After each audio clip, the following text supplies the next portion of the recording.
ప్రస్తుతం ఏదైతే పోతున్న వెంకటమహేష్ గారు మొన్నటి వరకు జనసేన పార్టీలో ఉంది, నేను వేరే జెండా పట్టుకుంటే నా చేయి నరికేయండి అని చెప్పేసి ఇలాంటి వ్యాఖ్యలు చేసిన ఆయన ఈరోజు వైసీపీ పార్టీలో జాయిన్ అవ్వడంతో కాకుండా ఈరోజు పవన్ కళ్యాణ్ వ్యక్తిగతంగా విమర్శించడం కానీ పవన్ కళ్యాణ్ అమ్ముడిపోయాడని చెప్పేసి ఆయన రాజకీయ నాయకుడు ఎప్పటికీ అవ్వలేడని చెప్పి ఇలాంటి ఆరోపణలు చేస్తున్నారు ఆయన కదా. ఎటువంటి సమాధానం చెప్తారు ఆయన? మహేష్ గారు చేసిన ఆరోపణ కేవలము తనకు అనుకూలంగా చేసిన ఆరోపణ. ఇన్ని సంవత్సరాలు గుర్తుంచుకున్నారా పవన్ కళ్యాణ్ గారు ఎలాంటి వ్యక్తులు ఏంటనేది? ఈయన 5 సంవత్సరాలు పవన్ కళ్యాణ్ గారు తిరుగుతున్నప్పుడు తెలియదా పవన్ కళ్యాణ్ వ్యక్తిత్వం అనేది?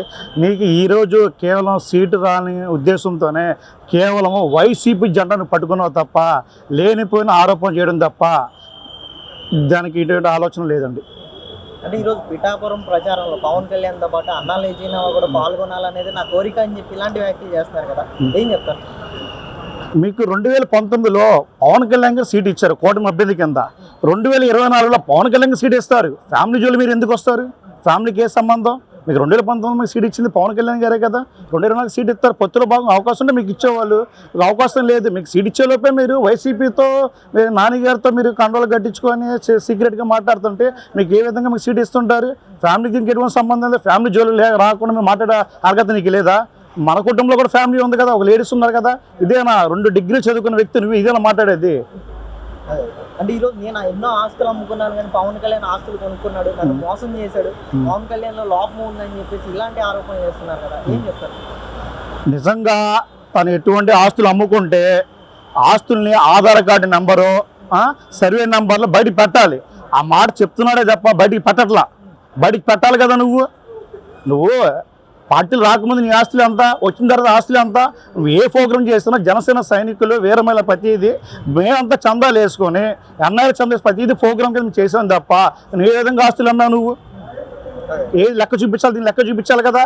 రండి లెక్క చూపించండి. మరి మీరు ఆధార్ కార్డు ఇస్తాను చెప్పాను. ఆధార్ కార్డు ఎవరికైనా ఇచ్చావు? నువ్వేమన్నా ఇవ్వలేదు కదా. నువ్వు సర్వే నెంబర్ చెప్తా అన్నావు, ఏం చేయలే కదా. నువ్వు చేసే రియల్ ఎస్టేట్ వ్యాపారం నువ్వేమైనా అమ్ముకొని ఉంటావు కానీ పార్టీ కోసం వ్యక్తిగతంగా ఖర్చు పెట్టి రూపాయి 2 రూపాయలు ఖర్చు పెట్టచ్చు కానీ అంతేగాని వేల కోట్ల ఖర్చు పెట్టేది అవాస్తవం అండి.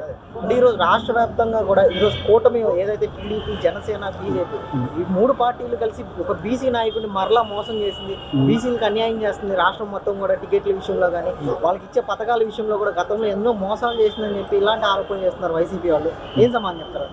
అదేం లేదండి, జనసేన ప్రభుత్వంలో చాలా ఎక్కువ మందికి బీసీ కూటమి కింద చాలామంది దాదాపు 5 మంది కూడా బీసీ సీటు కేటాయించడం జరిగిందన్న.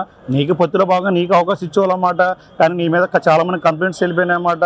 నువ్వు పార్టీని ఎదగలేదన్నమాట. ఇప్పుడు నీ కేటం ఎదగించుకున్నావు తప్ప నీ తరపు నుంచి బీసీ నాయకులు నీ పక్కన ఎవరున్నారు? సరిగ్గా ఒక ఎస్సీ ఎస్టీ నాయకులు ఎవరున్నారు? ఒక కాపు నాయకులు ఎప్పుడు చేరదీస్తున్నావు? నువ్వు ఎప్పుడు నేను లేదు కదా. నీవు ఒక టీం కింద ఏర్పాటు చేస్తావు. నీ కింద బీసీ నాయకులు అంటే ఈ రోజు నువ్వు వైసీపీ కండగప్పుడం నీ పక్కన బీసీ నాయకులు ఎక్కడ ఉన్నారు? మరి నువ్వు దానికి సమాధానం చెప్పమానండి. దానికి సమాధానం చెప్పలేవు కదా. కేవలము నువ్వు జెండా మార్చడం తప్ప నీకంటే ఎజెండా ఒకటి ఉంది. కేవలం నిన్నటి వరకు కూడా మేము పక్కన ఉన్నాం అనమాట. నువ్వు శనివారం మీద పక్కన ఉన్నావు, ఆదివారం పక్కన ఉన్నావు, సోమవారం పొద్దున కల్లా 10:30 కల్లా 10:30 కల్లా నువ్వు ఎమ్మన్నా రాజీనామా చెప్పాను. సరే ఏ విధంగా రాజీనామా చేస్తున్నావు ఏంటో తెలుసుకొని మీకు వచ్చాను చెప్పాను. మా కళ్ళ ముందు నువ్వు పవన్ కళ్యాణ్ ఏదో బాధపడ్డావు, కష్టపడ్డావు, ఒప్పుకుంటావు, విధంగా తిరిగాము. కానీ ఇంట్లో ఫ్యామిలీ తీసుకొచ్చే అవసరం నీకే ఉంది. బీసీలే వెన్నెముక పవన్ కళ్యాణ్ గారేనండి. బీసీలకి 5 మంది సీట్ ఇచ్చారన్నమాట జనసేన పార్టీలో. అంటే ఈరోజు జగన్మోహన్ రెడ్డి గారు రాష్ట్రం అంతా మేమంతా సిద్ధంతో బస్ యాత్ర చేస్తున్నాం, ఇందులో నేను అధికారంలో రాగానే మొదటి సంతకం వాలంటీర్ల కోసం చేస్తారని చెప్పి మాట్లాడుతున్నారు కదా. వాలంటీర్ వ్యవస్థను తీసుకొస్తానని చెప్పేసి ఇలాంటి వ్యాఖ్యలు చేస్తున్నారు యువత కోసం. ఏం చెప్తారు? ఎవరు వ్యాఖ్యలు చేస్తానండి? జగన్మోహన్ రెడ్డి గారు. జగన్ రెడ్డి వాలంటీర్స్ తీసుకొస్తారు. మేము ఎంతగా కూటమి వచ్చిన తర్వాత వాలంటీర్ వ్యవస్థకు మేము ఉందని చెప్పి అంటున్నాం కదా. ఇప్పుడు వైసీపీ ప్రభుత్వంలో కూటమికి వాలంటీర్కి 5,000 ఇస్తున్నారు. ఇప్పుడు టీడీపీ ప్రభుత్వం 10,000 ఇస్తామని చెప్పి అంటున్నారు కదా. వాలంటీర్ వ్యవస్థ కావాలి. మేము వాలంటీర్ తీస్తామని చెప్పేసి కూటమిలో కానీ మా అధ్యక్షులు కానీ చంద్రబాబు కానీ కూటమి కానీ ఎవరు చెప్పలా. వాలంటీర్ వ్యవస్థ ఉండిద్ది అనమాట. తీసేటువంటి ఏం జరగదు.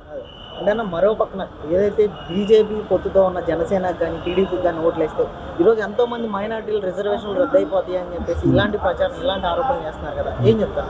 అదేం లేదండి, అలా చూసుకుంటే నేను ఒక ఎస్సీ అండి. నేను ఎస్సీ ఎవరికి పని చేస్తున్నాను? బీజేపీ కింద పని చేస్తున్నాను కదా. ఇక్కడ ఎంతమంది మైనార్టీలు ఉన్నారు, ఎంతమంది ఎస్సీ ఎస్టీలు ఉన్నారన్నమాట.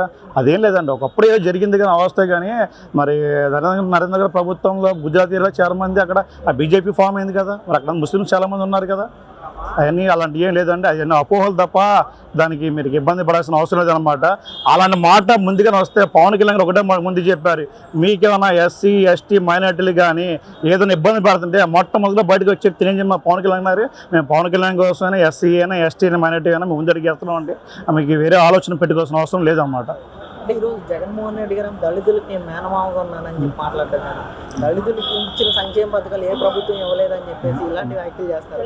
మరలా నేను అధికారంలో రాకపోతే మీకు వచ్చే పథకాలన్నీ కూడా ఆగిపోతాయి అని చెప్పి ప్రచారం చేయండి అని చెప్పి ఇలాంటి వ్యాఖ్యలు చేస్తారు కదా, ఏం చెప్తారు? నిజంగా దళితులకి మేనమామ అయితే జగన్మోహన్ రెడ్డి గత 5 సంవత్సరాల్లో ఒక ఎస్సీ ఎస్టీ కార్పొరేషన్ నిధులు ఎవరికి ఇచ్చారు? అంబేద్కర్ యొక్క విదేశీ విద్యను ఎందుకు రద్దు చేస్తారు? దీనికి సమాధానం చెప్పమని ఎస్సీ ఎస్టీ కింద మ్యారేజ్ కార్పొరేషన్ కింద లోన్స్ ఉన్నారు కదా, పెళ్లి కానుకుంటారు కదా, ఎందుకు తీసేస్తారు? ఇదే ఎస్టీ కింద 200 యూనిట్ల వరకు ఉచిత కరెంట్ అని చెప్పాను, ఇది ఎందుకు రద్దు చేస్తారు? దీనికి సమాధానం చెప్పండి. దళితుల ద్రోహి ఎవరు ఉన్నారంటే కేవలం వైఎస్ జగన్మోహన్ రెడ్డి అనమాట.